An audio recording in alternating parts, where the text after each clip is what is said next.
هاي جايز، فيديو النهارده انطلب مني وهو افكار رسومات بسيطه وكيوت. بس قبل ما نبدا الفيديو متنسوش تعملوا لايك لو عجبكم الفيديو، كمان اشتركوا في القناه وفعلوا الجرس عشان يوصلكوا كل جديد انا بعمله. يلا بينا نبدا الفيديو. اول حاجه هستخدم طبعا كشكول رسم او اي ورق ابيض متوفر عندكم، قلم رصاص والوان اي نوع انتوا عايزينه، ومقص ومسطره.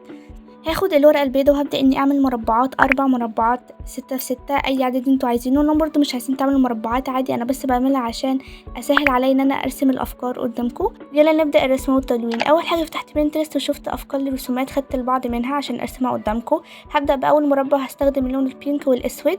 هبدأ اني اعمل خطين بالطول وخطين بالعرض كأني بعمل مربع اكس او. هبدأ اني ارسم قلوب في خط رأسي والباقي او زي ما انتوا شايفين قدامكم. وبعد كده هلون القلوب باللون البينك، وبعد كده هرسم خط كده كأن فيديو شغال. شفت الحركة دي منتشرة جدا فقلت اما اعملها. انتوا برضو لو مش عايزين تعملوها عادي ما تعملوهاش.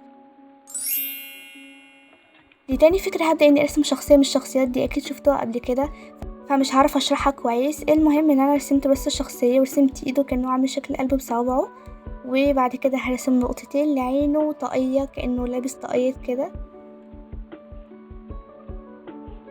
وهبدأ اني الون الطاقية بالالوان اللي انتوا عايزينها، وبدأت اني ارسم قلب صغير كده وشوية تأثيرات ولونت القلب وبس. ده شكل. بتالت فكرة هبدأ اني اعمل مربع صغير جوه المربع اللي احنا عملناه بالطريقة دي، ورسمت ورود بسيطة جدا جوه المربع اللي احنا عملناه لحد ما مليت كل المربع. وبعد كده استخدمت اللون الاصفر والبينك، وبدأت اني الون الدوائر دي باللون الاصفر والخلفية باللون البينك، وده شكلها. رابع فكرة واخر فكرة هبدأ اني استخدم اللون الاخضر، وهعمل كده خطوط عشوائية من تحت كأنها اعشاب. وهبدأ اني استخدم اللونين الازرق والبينك برضو اي لون، وهبدأ اني اعمل نقط عشوائية كأنها ورود بس نقط عشوائية، مش هرسم وردة يعني. وبس ده شكلها. وهبدأ اني اكتب فوق عبارة محفزة باللون الاسود، وعملت كده قلب صغير.